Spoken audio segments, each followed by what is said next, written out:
이 하다 보면 마스크가 자꾸 내려가 가지고 받도록 하겠습니다.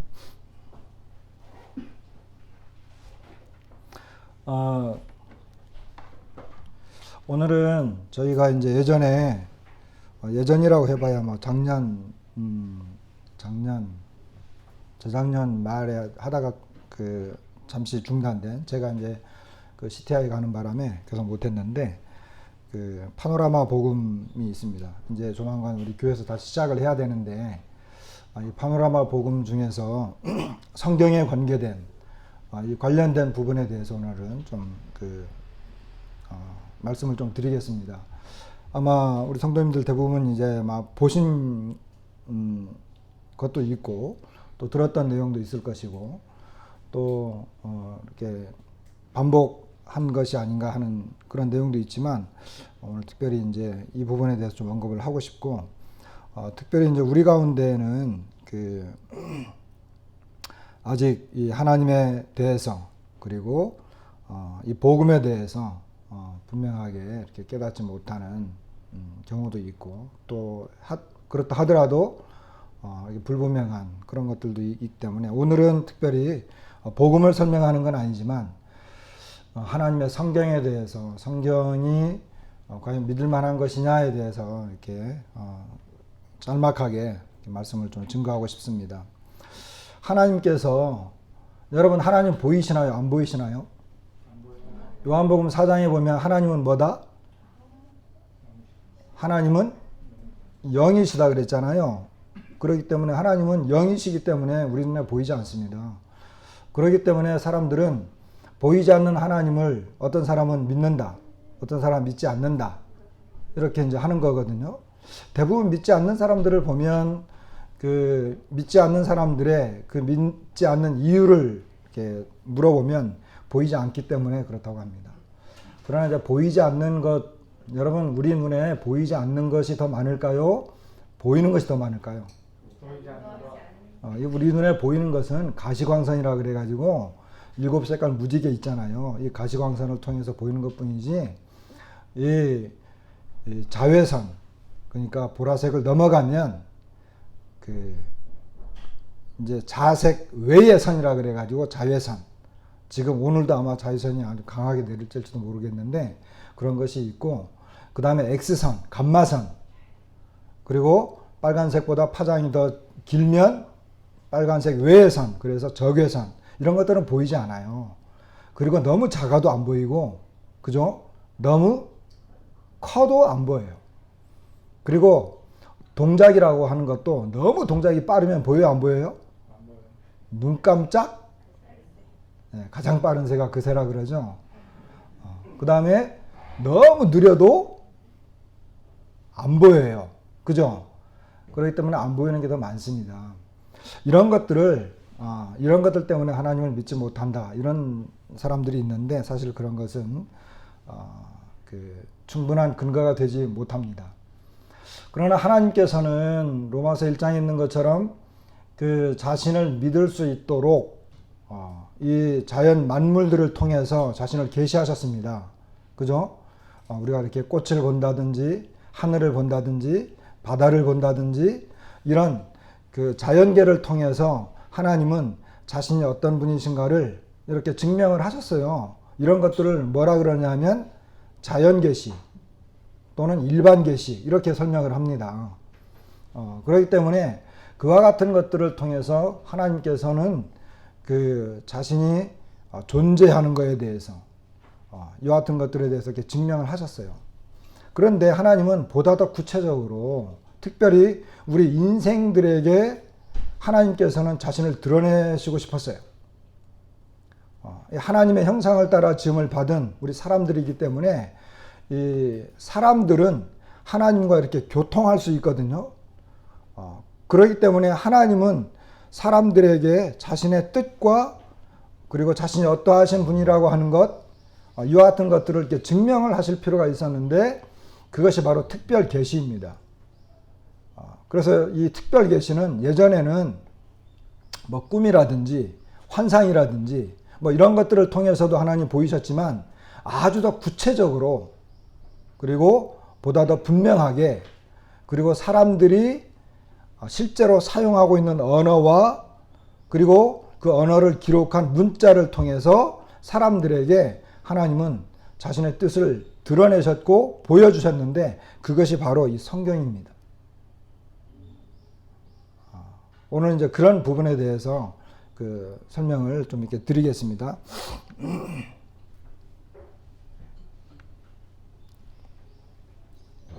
옛날에 성경은 이렇게 두루마리로 되어 있었어요. 오늘처럼 이렇게 좋은 성경이 아니고 옛날에는 다 두루마리로 되어 있었는데, 이게 옛날에 기록된 성경의 모습입니다.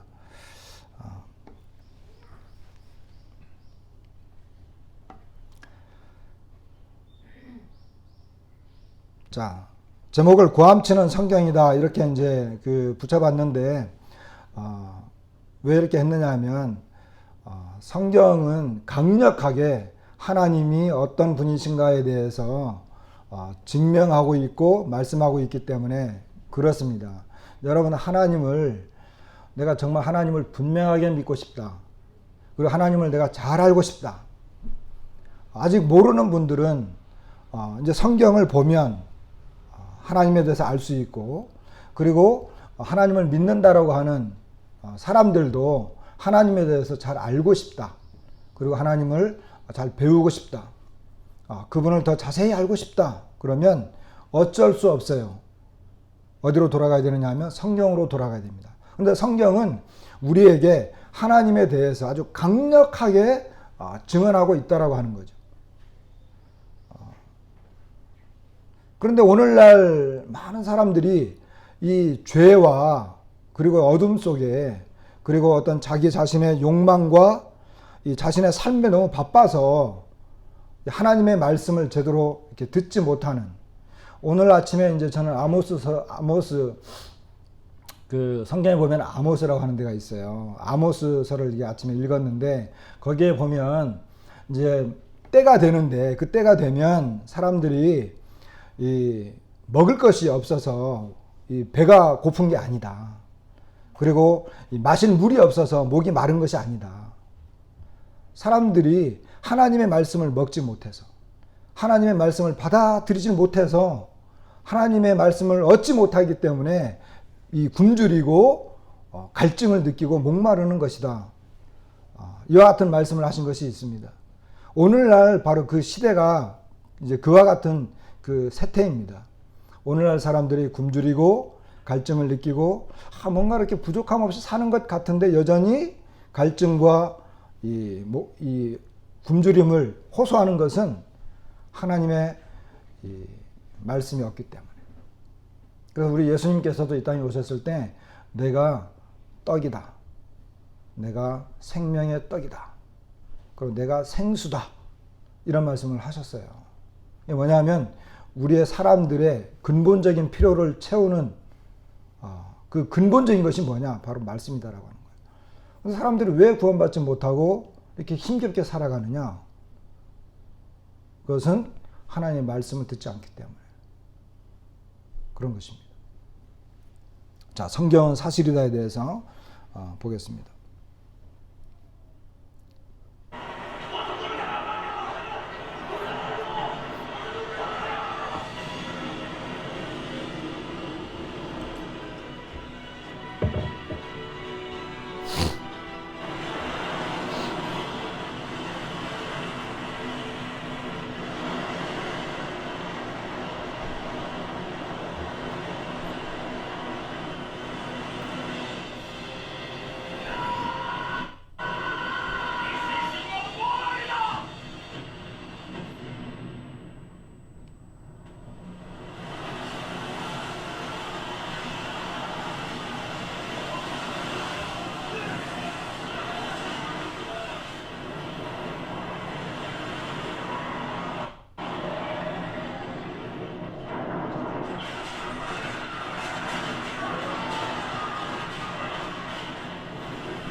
여러분 이 영화를 혹시 보셨습니까?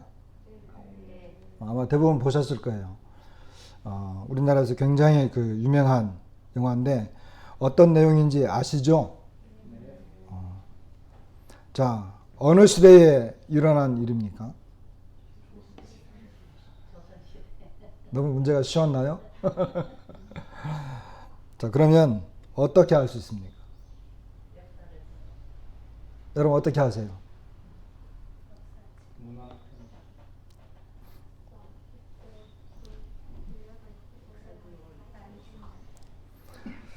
이것은 실제로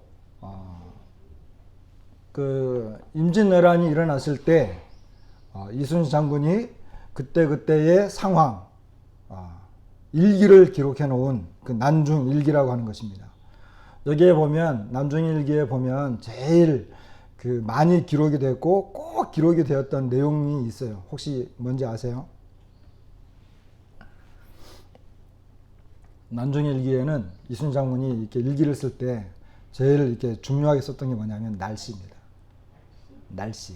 물론 날짜도 기록했겠지만 날씨 그 날씨에 그 날짜의 날씨. 왜 그럴까요?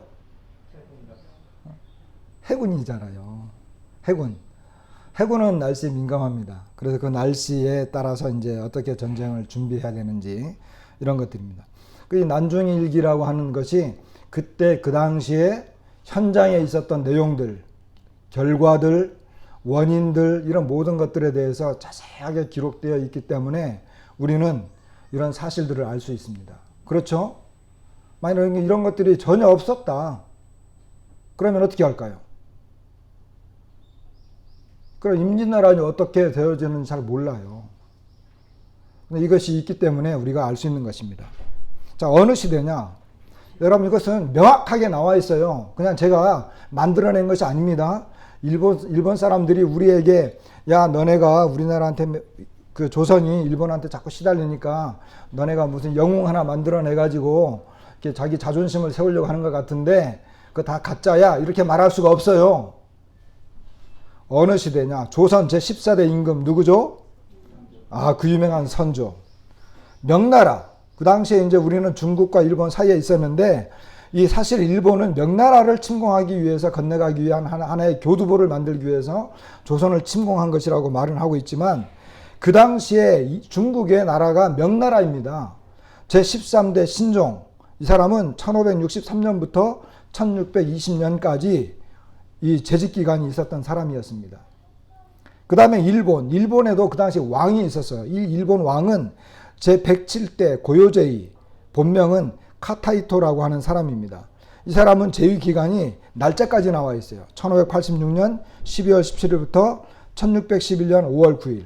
그런데 실제 일본에서 모든 정치와 모든 이 일본 세계를 장악했던 사람이 누구죠? 토요토미 히데요시. 이 사람은 1537년 3월 17일 날 태어나서 1598년 9월 18일 날 죽은 사람입니다. 이 사람들은 실제 인물들이고 그다음 우리나라가 임진왜란 그 당시에 실제로 그 연관된 사람들입니다. 이것이 바로 임진왜란 때 있었던 실제적인 내용들입니다. 이것은 역사적인 사실이죠. 그러니까 임진왜란은 뭐 우리가 만들어냈다거나 어떤 뭐 소설이라든가 뭐 어떤 이런 가상의 세계를 만들어낸 것이다 이렇게 말할 수가 없는 거예요. 왜? 역사적으로 자료들이 그냥 그대로 남아있기 때문에. 자, 그러면 성경은 어떨까요? 성경은 그냥 예수님에 대해서 기록해 놓은 하나의 뭐 소설과 같은 작품일까요? 자, 성경시대. 성경도 마찬가지입니다. 성경도. 자, 성경 누가복음 2장 1절에 보면 그때에 가이사 아구스도가 영을 내려 천하로 다 호적하라 하였으니 라고 하는 이 내용이 나옵니다. 그러니까 이 우리말로 가이사인데 시저예요. 시저. 카이사르 또는 시저. 이 아구스도는 아우구스투스라고 하는 로마 초대 황제입니다. 우리말로 번역하다 보니까 이렇게 내렸는데 이 사람이 이 다 호적을 해라 라고 하는 이런 영이 떨어졌어요. 이 내용이 이제 누가복음이라고 하는 성경에 이렇게 기록이 되어 있는 것입니다. 누가복음 2장 1절에. 그런데 이 아우구스투스, 이 아구스도잖아요. 이 사람은 로마 초대 황제인데 이 사람은 원래는 옥타비아누스라고 하는 사람이에요. 옥타비아누스. 그 누구죠? 안토니우스인가요? 안토니우스하고 그 이집트의 여왕 누구? 잘 아시네요. 클레오파트라 하고 어디죠? 악티움 해전인가? 거기서 완전히 격파를 해가지고 이제 원래는 율리우스 카이사르의 이제 양아들이었는데 이제 율리우스 카이사르가 초대 황제가 아니고 이제 공유회에서 이제 이 옥타비아누스를 이 로마 초대 황제로 삼죠. 그렇게 해서 이제 로마의 초대 황제로 따지면 이 아우구스투스가 되는 것입니다. 근데 이 사람은 기원전 27년 1월 16일부터 14년 8월 19일 이렇게 재위했던 실제적인 사람입니다. 그런데 제가 성경을 이렇게 읽다 보니까 여러분 이 누가복음이라고 하는 사람 나중에 나오겠지만 누가라고 하는 사람이 성경을 기록을 하는데 누가복음의 주인공이 누구겠어요? 예수님이겠죠. 예수님에 대한 기록인데 여러분 예수님을 기록하기 위해서 예수님에 대해서 이렇게 알려주기 위해서 누구의 이름을 가져온 거예요? 그 당시 로마 황제의 이름을 가져온 거예요. 그러니까 이 아우구스투스라고 하는 가이사 아구스도 이 사람은 이 세상의 구원자이시고 하나님의 아들이신 그분의 하나의 조력자에 불과한 거예요.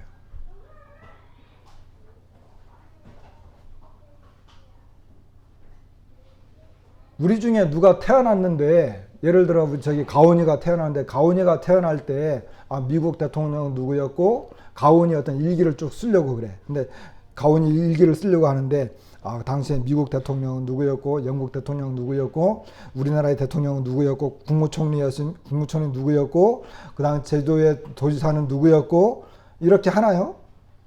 그러면서 가온이를 이렇게 설명을 하나요? 그러지 않죠. 그런 경우는 거의 없어요. 그런데 그럼 누가 크다는 거예요? 예수님이 하나님의 아드님이시고 그분을 증명하기 위해서 이런 황제라든지 총독이라든지 이런 사람들이 여기에 이름이 올라온 거예요. 그냥 이 사람들이 오히려 예수님 때문에 영광을 받은 거예요. 사실은. 역사는 이와 같은 식으로 이렇게 우리에게 증명을 하고 있는 것입니다. 자, 그 다음에 누가복음 3장에는 또 다른 황제가 나오는데 디베르 황제라고 하는 사람이 나와요. 이 디베르 황제. 이 디베르 황제가 통치한 지 15해 곧 본디오 빌라도가 유대 총독으로 있을 때 이 사건이다라고 하는 거예요. 근데 이 디베르라고 하는 사람은 티베리우스라고 하는 사람이에요. 티베리우스. 이 사람도 황제입니다. 이 사람은 원래 이제 티베리우스 클라우디우스 네로라고 하는 사람인데 이 사람은 기원전 42년 11월 16일에 태어났다가 기원 후 37년 3월 16일에 죽은 사람. 그리고 여기 이제 본디오 빌라도가 나오는데 이 빌라도라고 하는 사람은 이 디베르 황제가 이 총독으로 이 황제로 다스린 지 한 15년째 되던 해에 유대 땅의 총독으로 임명을 받았습니다. 원래 유대 땅에는 왕이 다스려야 되는데 이 왕이 문제를 많이 일으켜가지고 로마에서 총독을 이렇게 부임을 시켰어요. 이제 이 총독이 바로 이때의 총독이 본디오 빌라도라고 하는 사람입니다. 그런데 이 본디오 빌라도는 실제적인 인물이냐? 1961년 고고학자 안토니오 프로바라고 하는 사람은 헤롯 1세의 신도시 가이사라의 원형 극장을 발굴했는데 거기에 석비가 발견이 됐습니다. 근데 그 석비에 보면 그 메뉴에 아우구스투스, 티베리움, 그리고 폰티우스 필라토스. 이러면서 이제 이 티베리우스 또는 본디오 빌라도, 이 사람이 유대 총독, 이 사람에게 헌정되었다 라고 하는 이런 이 석비가 발견이 된 것입니다. 그러니까 성경에 기록되어진 이 실제적인 인물들, 예수님께서 이때 활동을 시작을 했는데, 예수님께서 시작을 할 때 이런 사람들이 그 당시에 황제였었고 총독이었다. 이와 같은 것을 이 누가라고 하는 사람이 증명한 것입니다.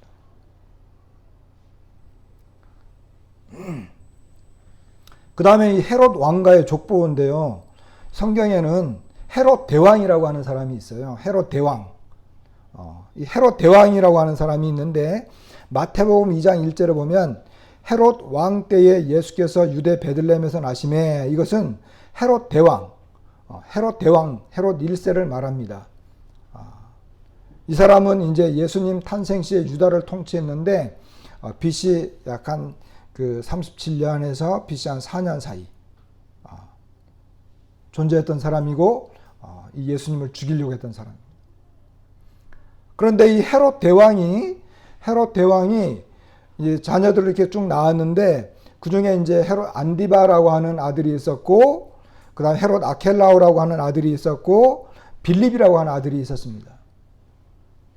그런데 여기 안디바라고 하는 사람, 이 안디바라고 하는 사람은 맨 밑에 보면은 멀리서는 안 보일 수 있는데, 누가복음 3장 1절에 보면 헤롯이 갈릴리의 분봉왕으로 그랬거든요. 근데 여기 이제 안디바라고 하는 사람, 이 사람이 이제 나중에 헤롯 대왕이 죽은 다음에 자기 자녀들에게, 아들들에게 땅을 이렇게 나눠줘요.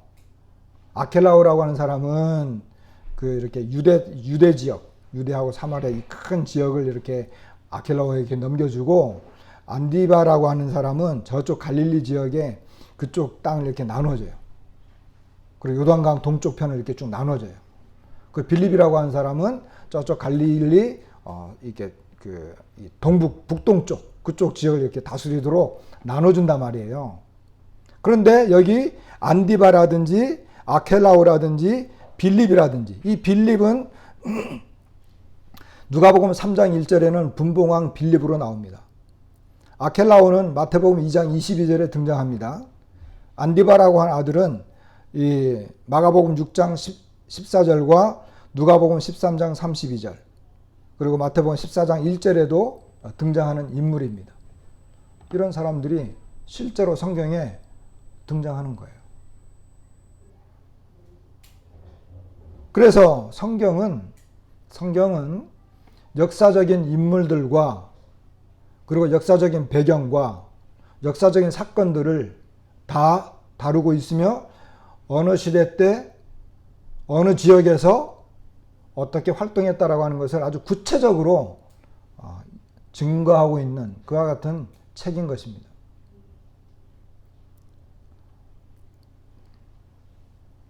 그래서 이 성경은 오늘날 우리들에게까지 이렇게 전달되어졌는데, 여기 나와 있는 것은, 성경은 베스트셀러라고 말하기에는 좀 그래요. 왜냐하면 이 베스트셀러는 베스트셀러인데, 이 베스트셀러다라고 그것만 가지고는 너무 설명하기가 빈약한 거예요. 워낙 이 성경이 독보적인 위치에 있기 때문에 그렇습니다. 그래서 이 베스트셀러로 5년 이상 계속 지속될 확률이 1000분의 1이에요. 그리고 20년 이상 계속 지속된다? 이것은 10,000분의 7 정도 된다고 합니다. 그리고 100년 이상 계속 지속된다? 이것은 100,000분의 1. 다시 말하면 이것은 다른 말로는 거의 불가능한 일이다라고 하는 것입니다. 어떤 사람이 책을 지었는데 5년 이상, 20년 이상, 100년 이상 이렇게 계속 지속된다? 불가능하다라고 하는 것입니다. 이 세상에 어떤 책이 그런 책이 있어요? 그런 책이 없어요. 근데 성경은 그런 독보적인 위치에 있는 책입니다. 가장 많이 인용되었고, 옛날에 있잖아요. 옛날에 우리 어릴 때는 웅변대회가 있었어요. 웅변대회. 여러분 혹시 어른들을 좀 보셨을 건데, 제 친구도 그렇고 저희 잘 아는 형도 이렇게 웅변을 잘했어요. 근데 어떤 그 학생이 있었는데 그 학생은 웅변대에 나가면 나갈 때마다 1등을 해. 근데 그 학생이 특징이 하나 있는데 뭐냐면요. 그 학생이 뭔가 웅변 그 연설문 중에 하나 인용을 하는 게 있는데 그 인용의 내용이 성경 말씀이었어요. 성경 말씀. 그리고 뭐 시라든지 소설이라든지 모든 면에서 가장 많이 인용이 된 내용이 바로 성경입니다. 그리고 가장 많이 인쇄됐고 가장 많은 영향력을 끼쳤고 가장 많은 언어로 번역이 됐습니다. 그리고 매년 3천만 권 이상 팔리고 그리고 국내에서도 매년 100만 권 이상이 팔리는 책이 바로 성경입니다. 여러분 이런 책이 어디에 또 있습니까? 우리 지금 교회 저 뒤에도 다른 나라 언어로 번역된 성경이 이 쪽성경이 있어요. 그리고 우리 교회에서 하고 있는 여러분 우리 교회에서 바이블 타임 하고 있잖아요. 제가 바이블 타임을 하는 그 첫 번째 이유는 물론 이제 우리끼리 큐티를 하기 위한 것도 되지만 이 바이블 타임을 지금 그 세계 여러 나라로 번역을 해요. 세계 여러 나라 언어로 번역을 해요. 그리고 이 바이블 타임을 그 가난한 고아 예를 들어 가지고 이렇게 이 10x40라고 하는 그 아시아 지역 그 창이 있어요. 가장 많은 인구가 살고 있지만 가장 가난한 그 지역입니다. 그리고 그런 지역에 이 바이블 타임을 보내줘요. 그 나라 언어로 번역을 해서 특별히 누구에게? 고아들에게. 그런 식으로 이렇게 계속해서 보내주고 있는데 이런 식으로 이 성경은 이 언어로 번역이 되고 그리고 팔려가는 이와 같은 책이 바로 성경입니다. 도스토옙스키라고 하는 이 러시아의 아주 그 유명한 작가가 있잖아요. 이 사람은 그리스도인인데 이 사람이 이런 이야기를 했어요. 강제 노역에 시달리던 4년 내내 성경은 나의 베개 밑에 놓여 있었다.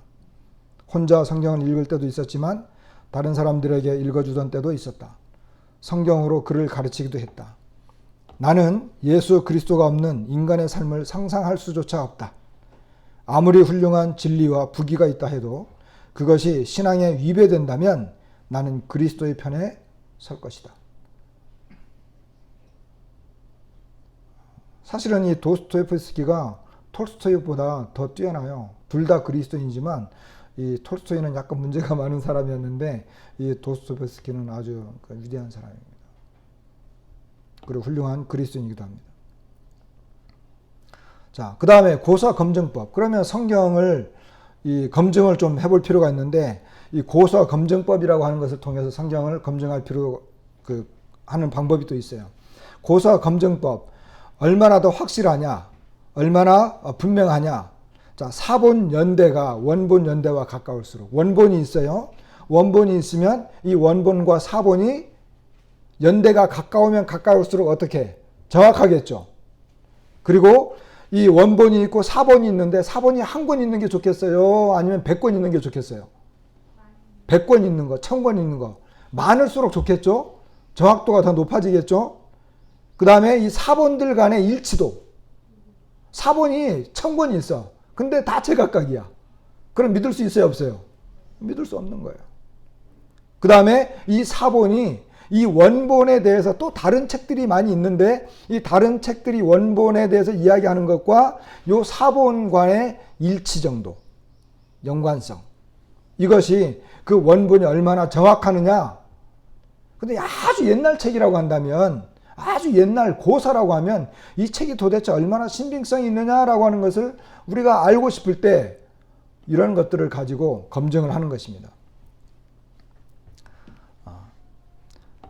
구약 성경은 여기 이제 뭐 아리스토텔레스의 시학이라든지 율리우스 시저의 그 갈리아 전쟁기, 헤로도투스의 역사, 호머의 일리아드 뭐 이런 것들이 이제 있는데 이 구약 성경 이런 것과 이제 비교를 좀 하는 거예요. 그런데 구약 성경은 BC 1400년에서 약 한 400년. 그러니까 이제 약 한 그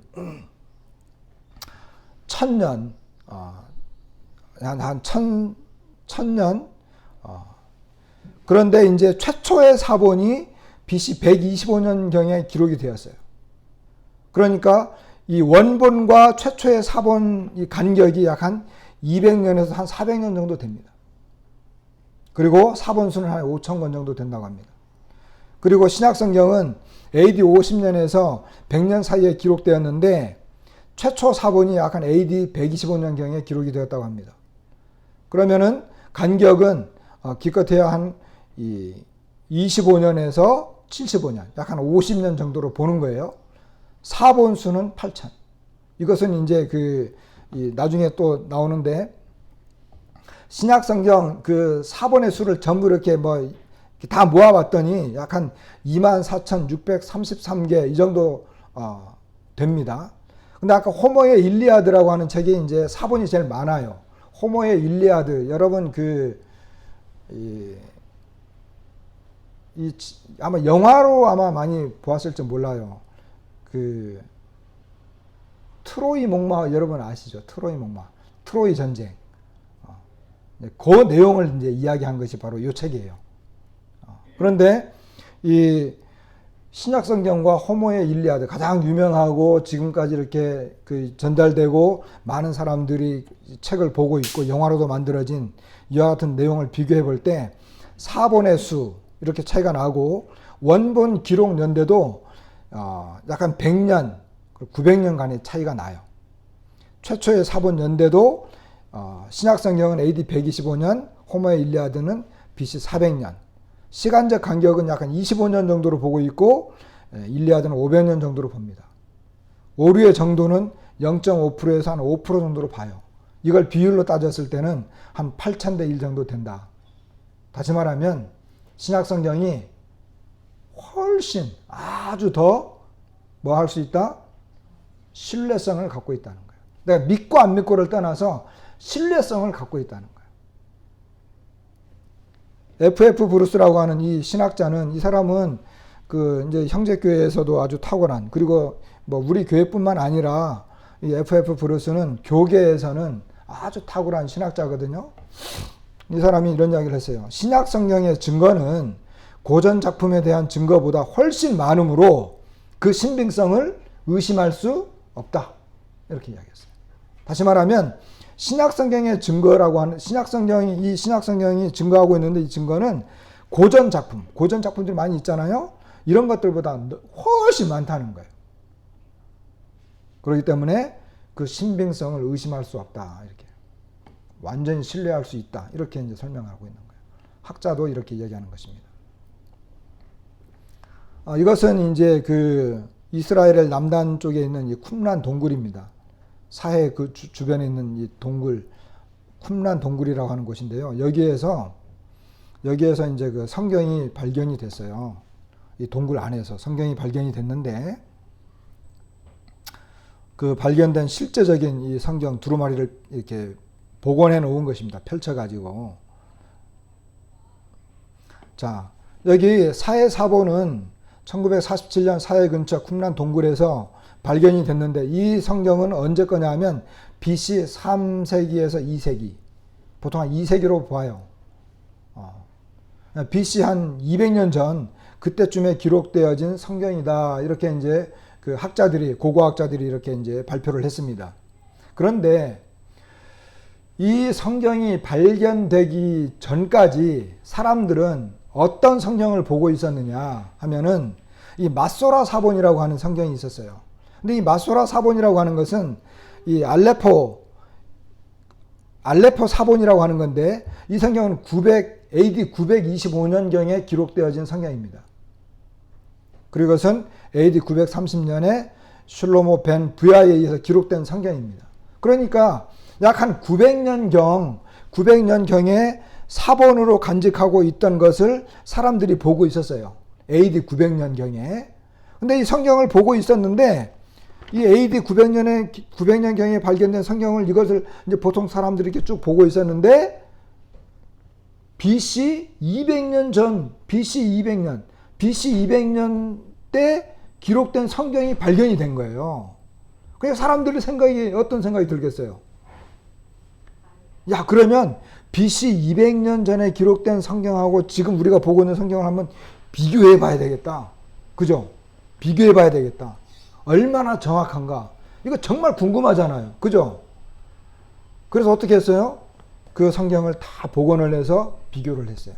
자, 마소라 사본은 AD 900년, BC 200년에 이 사해 사본이 발견이 됐어요. 기간으로는 약 1100년.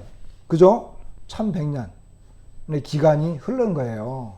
1100여 년이 흐르는 동안 우리가 보고 있는 이 성경과 그때 기록되어진 성경이 과연 얼마나 차이가 있을까 하고 이렇게 다 확인을 해봤어요. 그랬더니 어떤 일이 벌어졌을까요? 아까 이제 그 이사야서를 제가 잠깐 보여드렸는데, 여기 이제 이사야서가 이제 있는데, 이게 이제 이사야서거든요.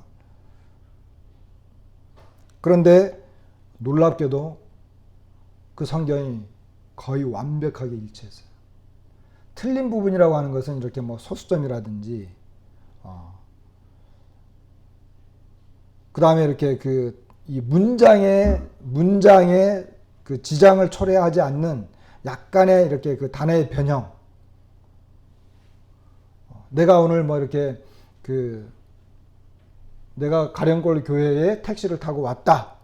그럴 때 내가 가령골 교회에 왔다라든지 아니면 뭐 택시가 버스로 바뀐다든지 일종의 그런 것만 약간씩 있었을 뿐이지 그 내용이라든지 이 모든 면에서 거의 완벽하게 일치했어요.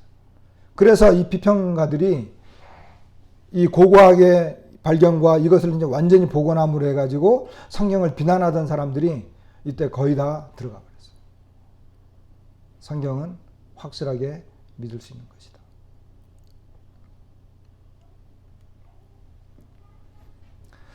누가복음 1장에는 이런 말씀이 기록되어 있습니다. 이 누가는 안디옥 태성의 의사입니다. 의사이기 때문에 여러분 어떨까요? 의사가 뭔가를 이렇게 기록한다 그럴 때 의사는 예나 지금이나 좀 이렇게 그 어떤 학문적인 지식이 있는 사람이고 정확한 사람들이잖아요. 그래서 이 누가복음에는 의학적인 용어들이 나와 있어요. 그리고 누가는 그 성경을 기록한 사람들 중에 유일하게 그 유대인이 아닌 사람이 바로 이 누가예요. 그리고 이 사람은 이 헬라어에 굉장히 능통한 사람이었습니다. 그러니까 누가복음을 읽어보면 의학적인 용어들이 많이 나올 뿐만 아니라 뭐예요? 이렇게 헬라 표현법이 굉장히 그 수려한 그런 표현들이 누가복음에 많이 나와요. 쉽게 말하면 문학적인 가치가 뛰어난 이런 표현법을 썼다는 거예요. 그러니까 이 사람이 누가복음을 기록을 했는데 뭐라고 기록을 했느냐면 우리 중에 뭐라고요? 우리 중에 이루어진 사실에 대하여 처음부터 목격자와 말씀에 일꾼된 자들이 전하여준 그대로 내력을 저술하려고 붓을 든 사람이 많은지라 그 모든 일을 근원부터 자세히 미루어 살핀 나도 데오빌로 각하에게 차례대로 써보내는 것이 좋은 줄 알았느니. 그래서 이 사람은 여러 가지 자료들을 쫙 정리를 했어요. 그리고 확인하고 점검하고 그리고 자세히 이렇게 미루어 살펴서 자료들을 확보한 다음에 그리고 그것을 근거로 해서 글을 쓴 거예요. 그리고 데오빌로라고 하는 사람에게 그 글을 보냈는데 편지로 보낸 거예요. 편지로 보낸 것이 바로 누가복음이에요. 그러니까 이와 같은 것들은 어떤 공상적으로 또는 이렇게 상상해서 어떤 강압적으로 이렇게 뭐 만들어낸 이런 작품이 아니에요. 그리고 우리가 성경을 믿는다 그럴 때는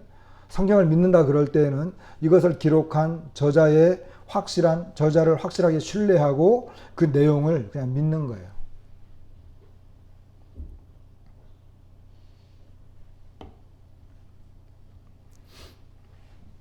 요한복음 20장 31절 말씀인데 다 같이 한번 읽어볼까요? 자, 시작. 오직 이것을 기록하면 너희로 예수께서 하나님의 아들 그리스도이심을 믿게 하려 함이요 또 너희로 믿고 그 이름을 힘입어 생명을 얻게 하려 함이니라. 요한복음을 기록한 목적이 있습니다. 요한복음을 기록한 목적. 사실 요한복음은요, 믿지 않는 사람들에게 믿지 않는 사람들을 대상으로 해서 기록한 거예요. 믿지 않는 사람들을. 아직도 성경을 잘 모르는 사람, 하나님에 대해서, 예수님에 대해서 궁금한 사람, 이런 사람들에게 이렇게 그런 사람들을 대상으로 해서 쓴 목적이 있어요. 그래서 요한복음은요, 정확하게 말하면 전도지예요. 전도지. 요한복음. 왜? 오직 이것을 기록하면 너희로 예수께서 하나님의 아들 그리스도이심을 믿게 하려 합니다. 이것을 기록한 목적이 뭐냐면 예수님이 하나님의 아들 그리스도이시다. 그러니까 요한복음을 읽으면 예수님이 어떤 분으로 믿는다고요? 요한복음을 읽었는데 예수님이 하나님의 아들인 걸 잘 몰라. 말이 안 되는 거죠. 여러분 임진록, 징비록이죠. 유성룡이가 쓴 게. 그 다음에 이 난중일기. 난중일기를 쭉 읽었는데 이순신 장군 그 읽은 다음에 이순신 장군이 일본군하고 싸워가지고 어디서 졌어? 이순신 장군이 한 몇 번 졌더라? 이런 식으로 이야기하면 이 사람 제대로 읽은 거예요, 못 읽은 거예요? 제대로 못 읽은 거예요. 난중일기를 읽었는데 이순신이어야만 되는 것입니다. 아직까지 우리 가운데 이 성경을 통해서 하나님의 말씀을 통해서 아직 내 마음에 분명한 믿음이 생기지 않았다고 한다면 이 하나님 말씀을 다시 한번 유의 깊게 읽어보고 오늘 들었던 이런 내용들을 통해서 성경에 대해서 분명한 신뢰를 가질 수 있기를 바랍니다. 말씀을 마치겠습니다.